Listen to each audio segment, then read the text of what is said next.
So now our second speaker is Mr. Deepak Mallikarjun Khyadi, son of Mr. Mallikarjun Khyadi, born on 26th of December 96, and his occupation is cook or baker.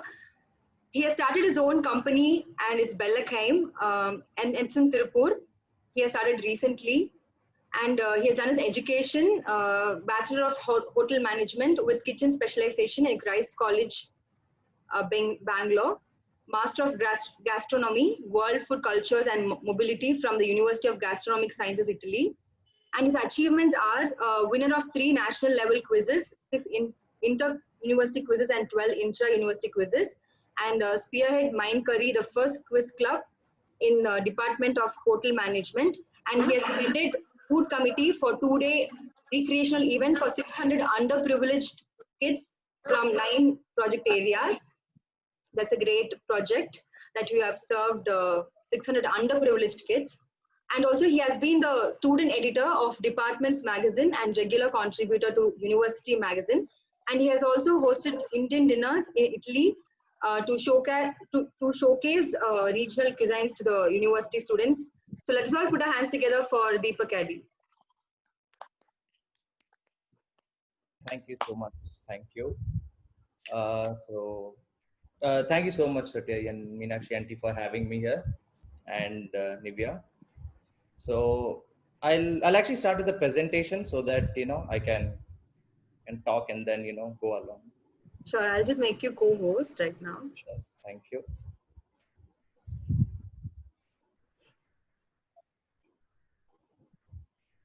Done.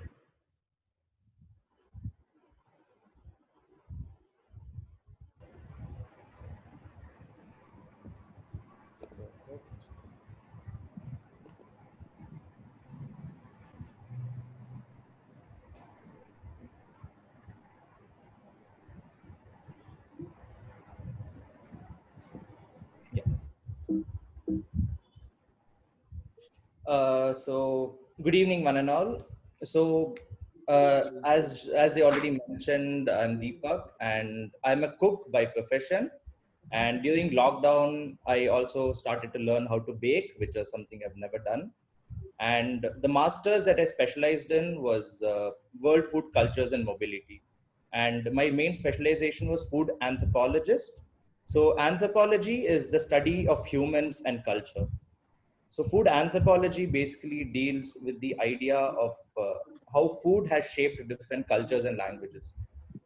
Because we have more than hundreds of thousands of languages in the world, of which at least 30 to 40% of them have stemmed from food, from naming ingredients, from naming different products that we're finding all these years.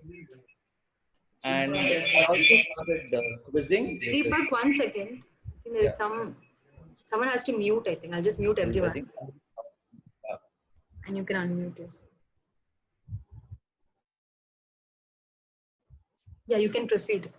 Perfect, thank you. So I also started quizzing in 2017, actually. So I did my bachelor's in Christ University, Bangalore. So for the first 3 years, I was mainly focused on, just working towards, so the university has a social organization called Center for Social Action.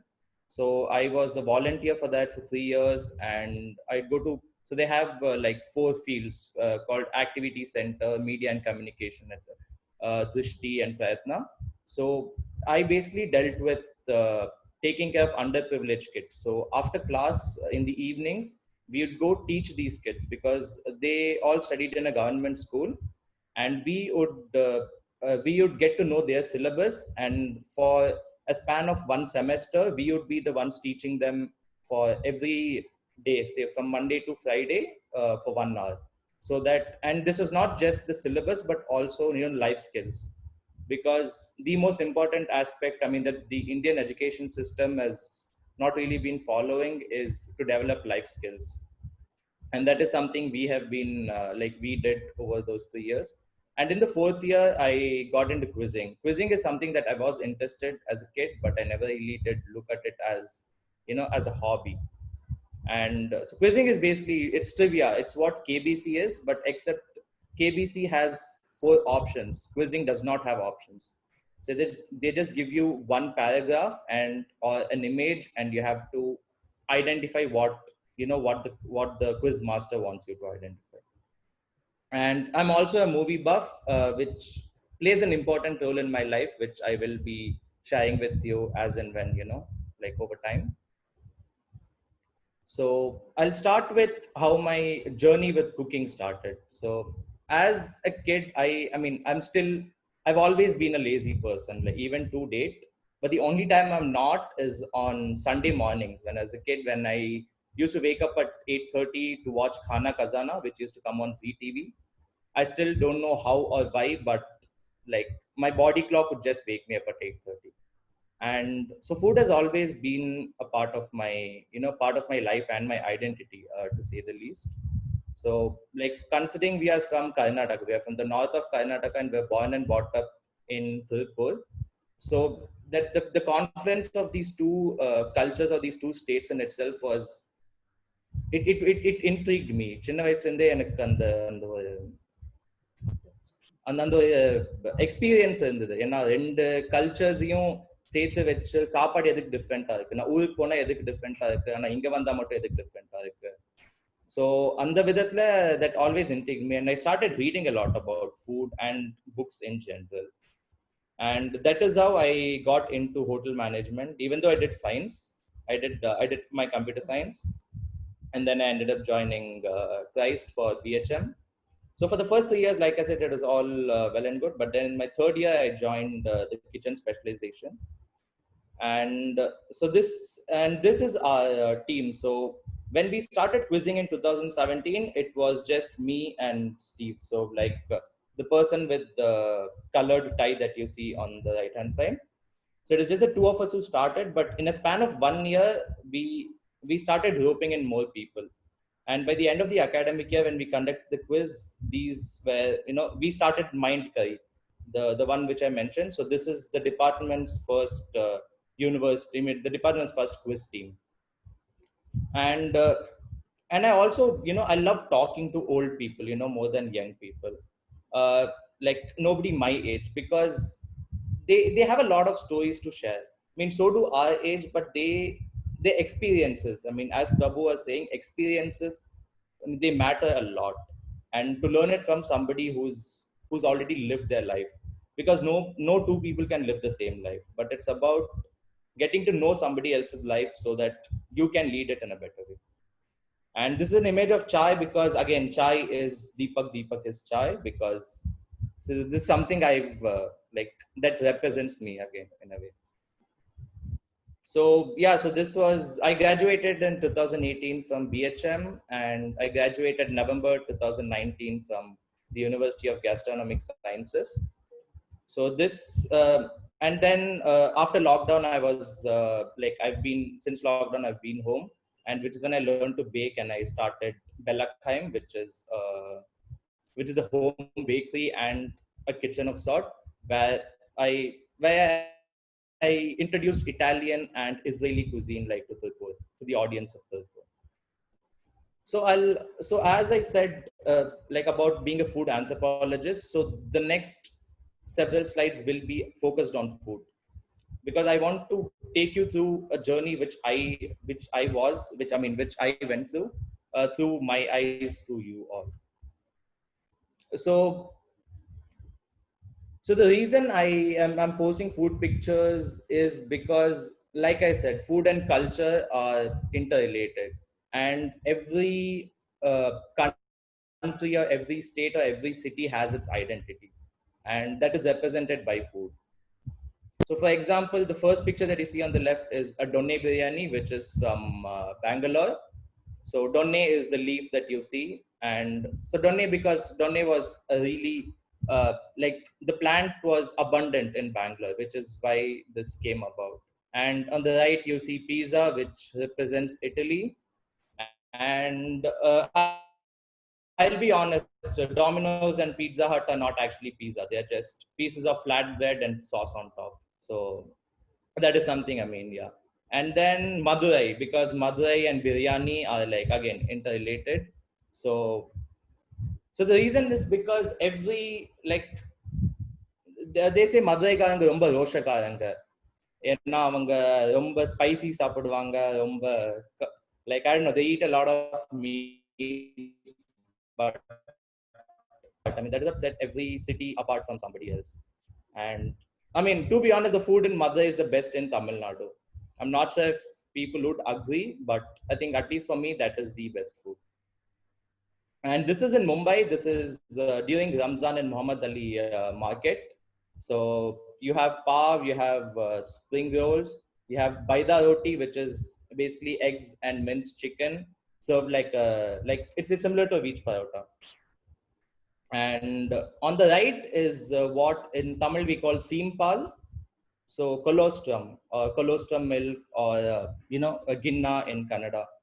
And for me my entire life has been about experimenting with food.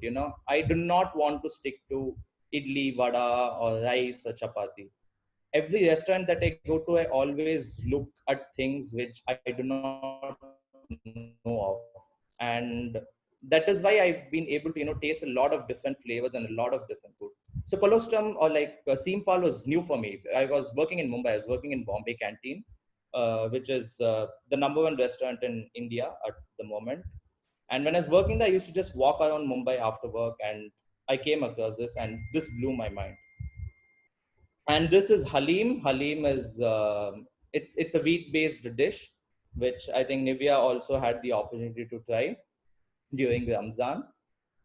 And yeah, so the next is Italy. So this is a traditional pasta making.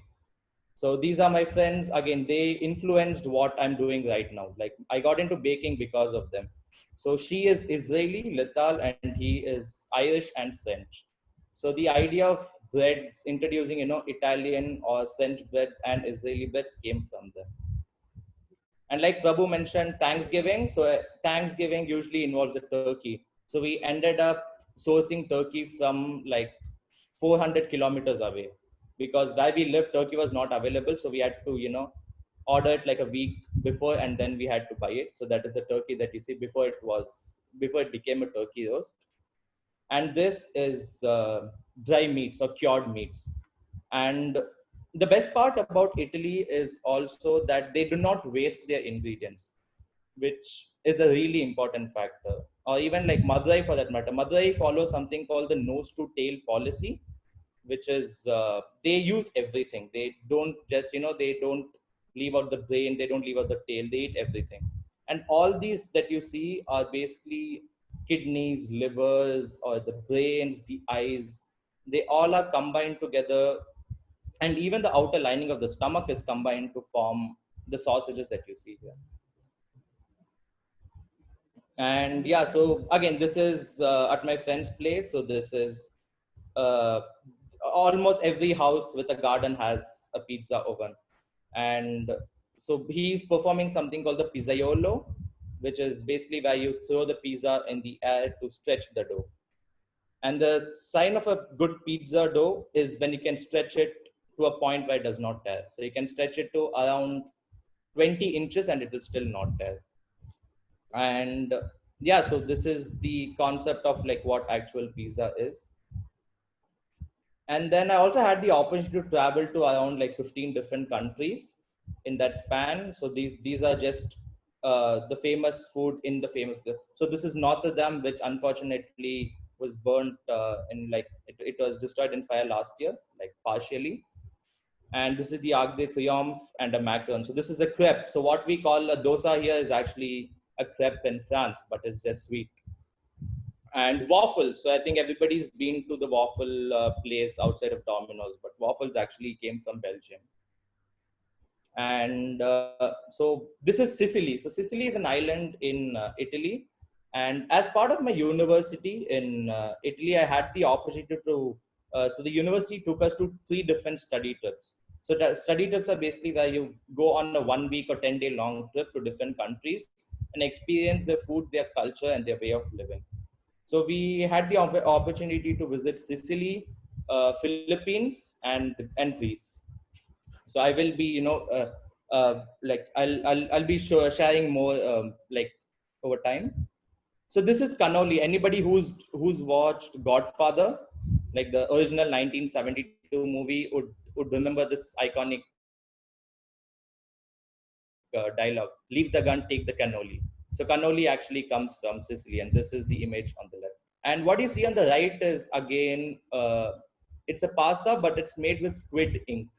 So squid is, it's available mostly in Goa, all the coastal regions, and the ink is not used in India because they consider it poison. But squid ink actually has a flavor that is undescribable. And so that is again one of the ideas of showing all these pictures, is to show you that it is it is important not to waste anything that comes your way. Any food, even like the skin of onions, can be used to make soup. The head of the carrots that you end up throwing away, just put all these things that you would otherwise throw in the trash into the into water along with some salt and pepper, and you have a soup for yourself. Even the stems of like mint or coriander have more flavor and more fibers than the leaves itself.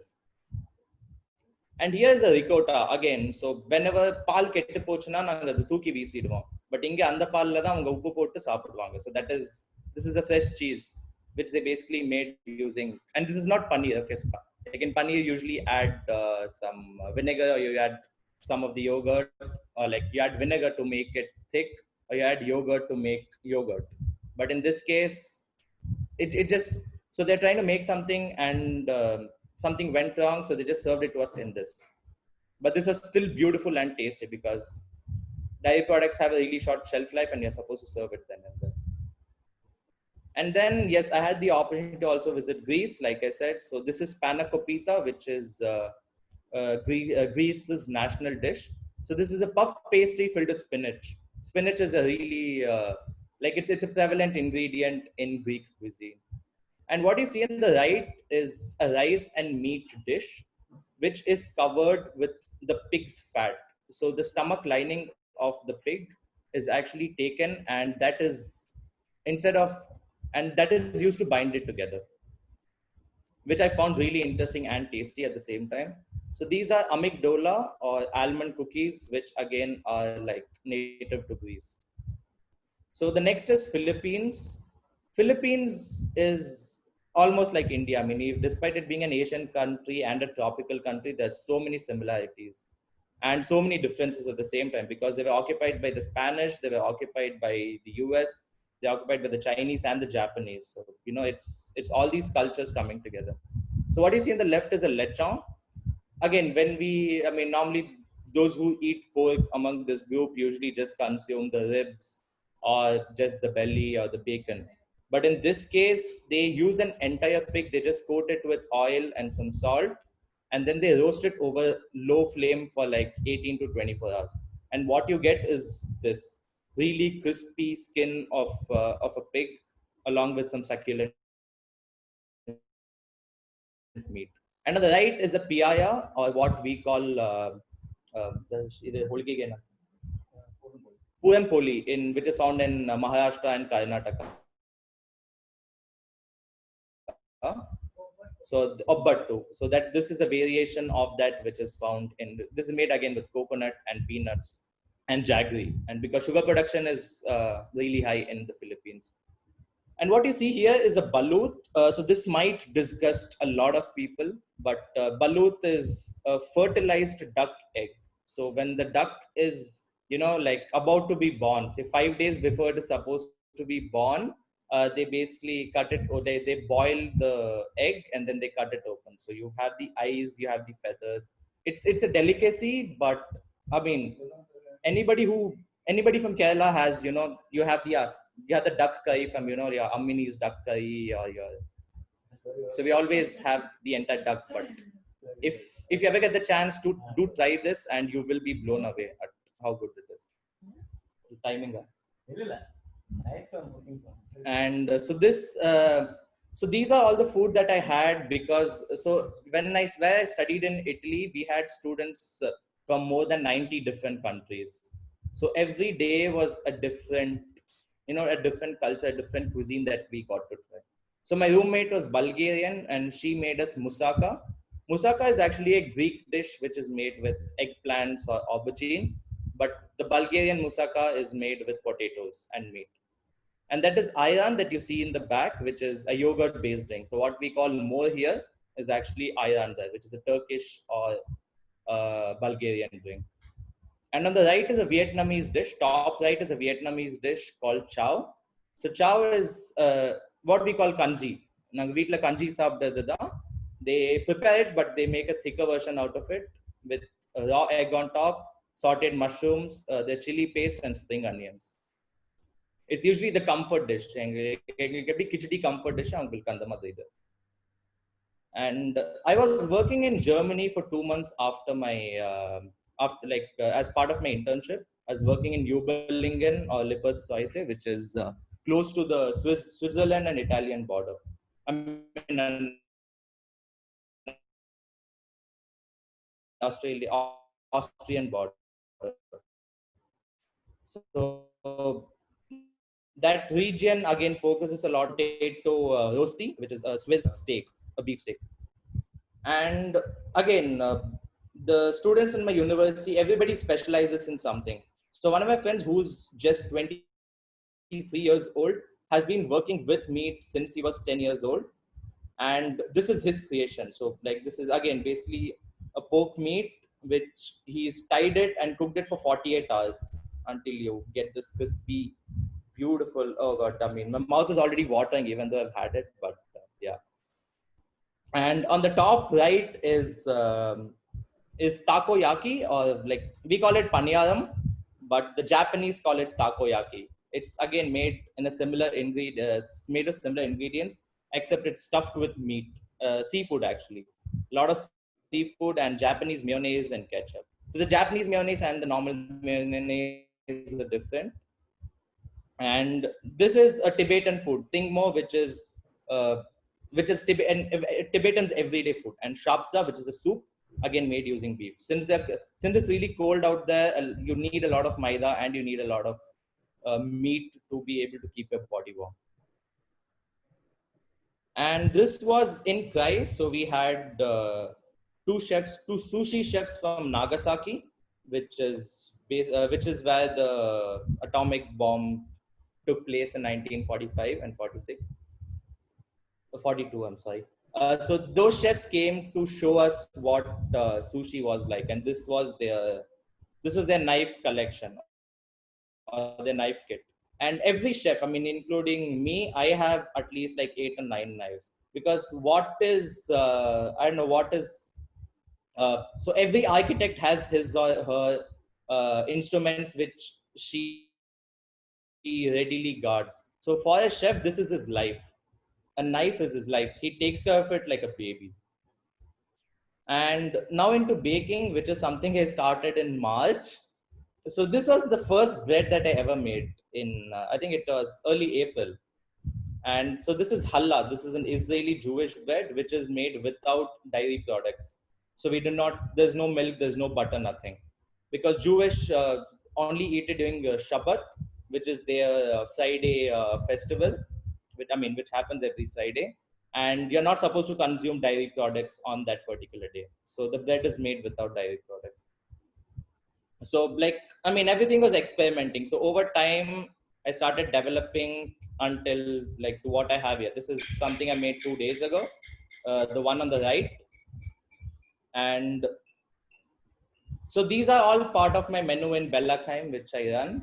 So these are chocolate chip cookies from New York, from Levain, which is a bakery in New York, which is currently the #1 bakery to specialize in cookies. And this is a focaccia. Focaccia is a flatbread from Italy. Even though it started in Liguria, which is the coastal region, this type of bread is from Puglia, which is another state. So like what is Karnataka or Meghalaya is like Liguria and Puglia. So this is a Puglia focaccia bread. And so the nasty bit, so which is the important aspect which I want to tell you all about, is like I said, do not waste anything. So these are the foods that I got to try when I was in Sicily, which again, Italy in general does not waste any meat. So what you see on the left is the stomach of a cow. So these are tripes, and they usually just boil it with some salt, and then they serve it as salt, lemon, and pepper.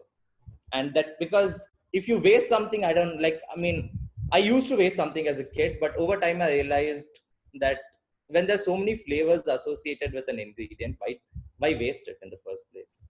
And on the right is a cow tongue, again served with just lemon. And this is again in Muhammad Ali Road during Ramzan, where they had the goat brains, the kidney, and the liver that you see. I mean, even if you go to Madurai, you get kodal curry, you get ratta poriyal. So every state, every place is doing it, but they just don't do it quite often. There's always this apprehension that ayyo saapta nalla irukadu vaandi edutadva, etc., etc. But it's about taking that first step and doing it. I think you'll actually learn to love it more. And my university is again like, we are not a sane university. We do things differently. And as part of an experiment, we all got to try bugs.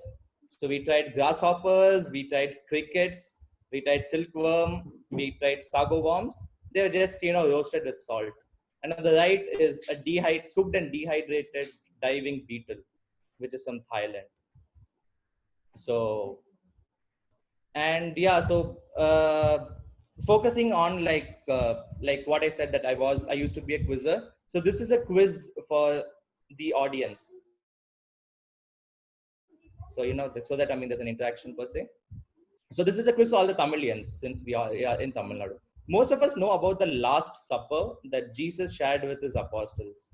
But does anybody know of the last lunch that Kannagi served Kovalan before he was killed by the Pandyan king? And what were the contents of that lunch?